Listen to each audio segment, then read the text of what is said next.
कि आने वाला जो वॉरफेयर है वो बिल्कुल अलग है। हिंदुस्तान के सीडीएस ने भी, जो कि कमांड डिफेंस फोर्सेस के चीफ, उन्होंने कहा कि वो पुराने सिस्टम सब बेकार हो चुके हैं, अब नए तरीके से सोचना होगा।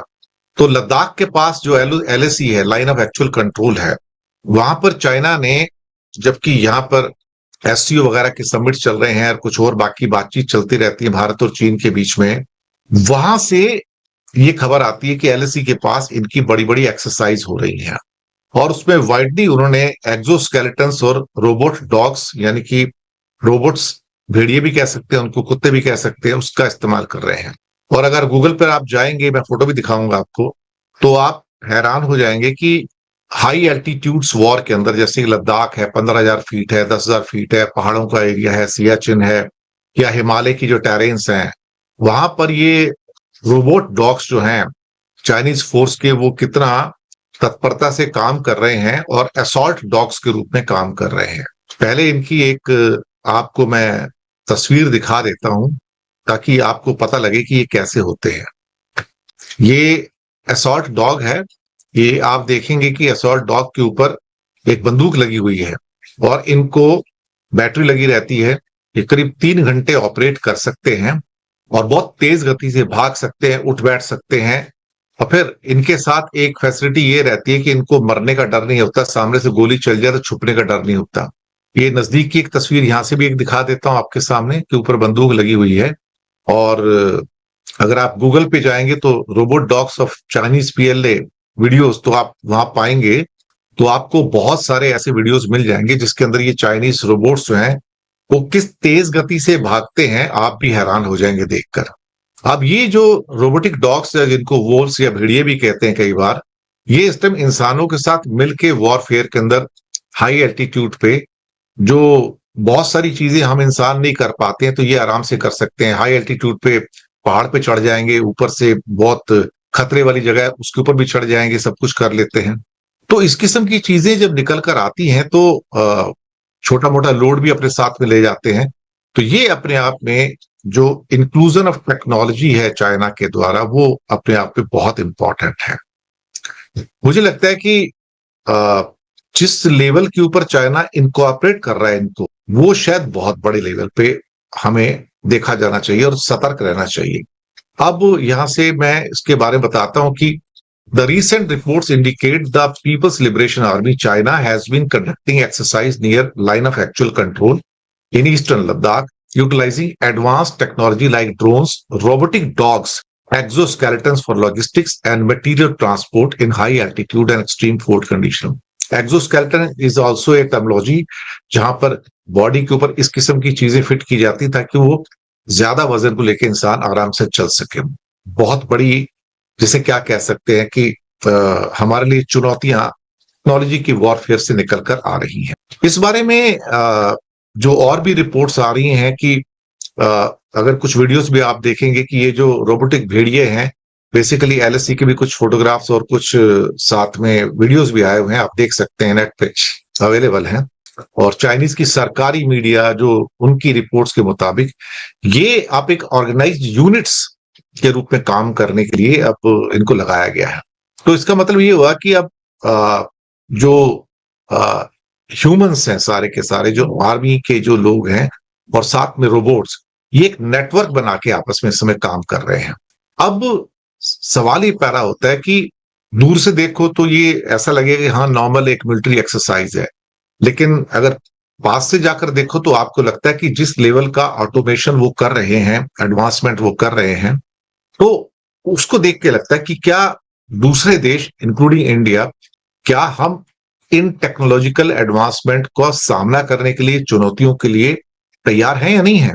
और इसके अलावा चाइना ने अपने जो बड़ी जो तोपे और भी होती हैं हाई रेंज के अंदर, उनको भी क्या कहते हैं कि उतारा है। लेकिन पहली बार युद्ध के मैदान में, जिसे क्या कहते हैं कि ऑटोमेटिक हथियारों के साथ रोबोट भेड़िए या रोबोट डॉग जिसको कहते हैं, ग्लोबल टाइम्स उसको रोबोट भेड़िया भी कहता है, उसको उतारा है। चाइना का ग्लोबल टाइम्स कहता है कि ये जो रोबोटिक डॉग्स या भेड़िए हैं, इनका वजन 40 किलोग्राम से लेकर 70 किलोग्राम तक हो सकता है। ये इनके ऊपर असॉल्ट राइफल्स लगी रहती हैं। जी, असॉल्ट राइफल लगी रहती है। मैं फिर से आपको वो चित्र भी दिखा देता हूं जिसके अंदर आपका ये राइफल भी लगी हुई है। ये यहाँ पर आप देख सकते हैं, ऊपर देखिए कि मशीन गन लगी हुई है इसके साथ में यहाँ पर, ताकि ये थोड़ा सा आपको यहाँ पर रेफरेंस भी मिल जाए।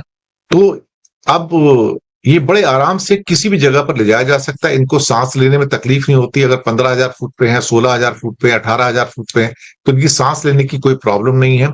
नीचे से बेस से 2-3 किलोमीटर दूर से इनको आराम से ऑपरेट किया जा सकता है। ये सीढ़ियां चढ़ सकते हैं, ये पहाड़ों में चढ़ सकते हैं, पहाड़ में ऊपर जो क्या कहते हैं पत्थर होते हैं उनको पकड़ के चढ़ सकते हैं, और कभी गिर जाए तो नष्ट हो जाएंगे तो नुकसान होने का डर नहीं, इंसानी जान नहीं है, नहीं सिर्फ मशीन ही है, तो नुकसान हो जाएगा, कोई बात नहीं। तो हिमालय के जो डीप हिमालय के क्षेत्र हैं जहां पर हालात काफी मुश्किल हैं, जहां आर्मी के जवानों के लिए सबसे पहले तो खुद से अपनी सांस लेने के लिए उनको लड़ाई लड़नी पड़ती है, उसके बाद वो दुश्मन से लड़ेंगे। तो अगर ये रोबोट यहाँ पर लड़ाई लड़ने लगे तो उनको जान जाने का तो कोई डर होगा नहीं। अच्छा, मर आ गए तो कोई मानवीय संवेदना नहीं, कोई बैठ के आंसू भी नहीं बहाने उसके लिए। तो जो चेंज टेक्नोलॉजी के अंदर आ रहा है वो बहुत अद्भुत टाइप का है। अब ये जो रोबोट भेड़िए हैं या रोबोट डॉग्स हैं, ये सैनिकों के साथ मिलके ये टारगेट को पहचानते हैं और फिर हमला भी करते हैं, कवर फायरिंग भी देते हैं। मैं आपको यानी कि बाकी जो आर्म फोर्सेस की यूनिट्स हैं उनके साथ मिलकर एक नेटवर्क बना लेते हैं और बहुत आराम से युद्ध लड़ सकते हैं। और इससे क्या होता है कि जो सेना की ताकत कई गुना बढ़ जाती है, जो सेना की ताकत है कई गुना बढ़ जाती है। अभी सुनने में आया कि इन्होंने वहां पर बहुत मॉडर्न किस्म के जो हथियार होते हैं उसका भी इस्तेमाल किया है, और ये घास में छुप जाते हैं। अच्छा, ये ड्रोन्स ऐसे हैं, जो ये ड्रोन कह रहा हूँ, ये जो रोबोट्स हैं, ये पूरे जो डॉग्स बनाए पूरे बैठ भी जाते हैं आराम से, बिल्कुल ऐसा लगेगा फ्लैट हो गए। इनकी ऊंचाई मुश्किल से इतनी सी रह जाती है 6 इंच की, तो पूरे के पूरे सीमेंट के नीचे आ जाते हैं और फिर खड़े हो जाते हैं और फिर नीचे झुक सकते हैं। तो ये सारी क्वालिटीज भी उन्होंने पैदा कर ली। तो घास के अंदर जाएंगे, छुप भी जाएंगे, तो किसी को क्या कहते हैं पता भी नहीं लगता है इसके बारे में।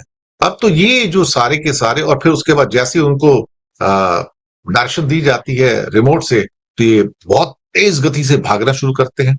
और मुझे लगता है कि इनका और ड्रोन्स के साथ जो कॉम्बिनेशन बैठता है खासतौर से, ये आज की वॉरफेयर के अंदर बहुत इंपॉर्टेंट है। अब ये मैं हमेशा बात करता हूं कि चाइना के पास रॉकेट फोर्स है। रॉकेट फोर्स मतलब जो मिसाइल्स की उनकी अलग विंग बना हुआ है, जैसे कि एयरफोर्स होती है या नेवी होती है, आर्मी होती है, तो उनकी एक रॉकेट फोर्स अलग है। अब अमेरिका ने भी एक ड्रोन फोर्स बनाया है। जी हाँ, ड्रोन फोर्स। उनको पता लग गया कि भाई अब ड्रोन से ही सब मामला चलेगा, अब ये बड़े बड़े हवाई जहाज वगैरह बेकार हो जाएंगे, तो ड्रोन से ही काम चलेगा। लेकिन चाइना ने अभी रोबोट डॉग्स का फोर्स बना लिया है। जी हाँ, रोबोट डॉग्स का ये जो फोर्स है, ये रोबोट फोर्स जिसको कहते हैं लोग, ये उसको अब एक्टिवेट किया। अब इसके आने से उनकी शक्ति भी कई गुना बढ़ी है, और ये मशीन है, दिखते नहीं है, कोई जख्मी होने का डर नहीं है, जान जाने का डर नहीं है, चोट लगने का डर नहीं है। और उसके बाद सिर्फ क्या करना है, चार्ज, बैटरी चार्ज करनी है ना, तो बैटरी चार्ज होगी, काम करना शुरू हो गए। उसके बाद अब ये छिपने की कोशिश नहीं करते, सामने अगर गोली कोई बरसा रहे हैं तो छिपने की कोशिश नहीं करते। और फिर जब छिपने की कोशिश नहीं करते और सामने से अगर गोलियां बरसाते जाएंगे, तो सामने अगर मानव कोई है आर्मी के रूप में, तो उनको खतरा पैदा हो सकता। तो ये चाइना की जो टेक्नोलॉजिकल जो जंप्स हैं, ये अपने आप में बहुत बड़ी है। और क्या है कि जिसे क्या कहते हैं कि एक ह्यूमन रोबोट वॉर। अब देखिए ड्रोन्स तो आ गए हैं, अब ह्यूमंस के साथ में रोबोट भी वॉर लड़ेंगे। यानी कि आप सामने देख रहे हैं कि दुश्मन चल के आ रहे हैं और आपको यही नहीं पता है वो दुश्मन हो सकता है कि रोबोट ही हो, या रोबोट के रूप में डॉग हो, वॉल्फ हो, कुछ भी हो। अभी ये है, तो जो सैनिक बनाए जा रहे हैं अभी, जो पूरा का पूरा आर्मी का जो सैनिक पूरा आ रहा है सामने से बंदूक लेके, अब हमें ये भी नहीं पता लगेगा कि भाई ये असल में रोबोट है या एक रियल टाइम एक क्या कहते हैं कि आर्म फोर्सेस का पर्सन है, क्योंकि ऊपर से सब ढका हुआ है और एक हेलमेट टाइप का लगाया हुआ है, तो क्या पता लगता है। तो एक टेक्नोलॉजी का एक अद्भुत नमूना अब दुनिया में इस वॉरफेयर के अंदर हमें देखने में जो है वो नजर आ रहा है। मैंने ये जो बात आपके सामने की है, जो स्टोरी लेके आया हूं, इसका मकसद ये नहीं है कि हम कमजोर हैं या वो मजबूत हैं। इस स्टोरी का मकसद ये है कि इस दुनिया के अंदर जो टेक्नोलॉजिकल एडवांसमेंट है वो किस दिशा में जा रहे हैं। हमारा मकसद ये नहीं कि कौन कमजोर है, कौन मजबूत है और कौन क्या करेगा।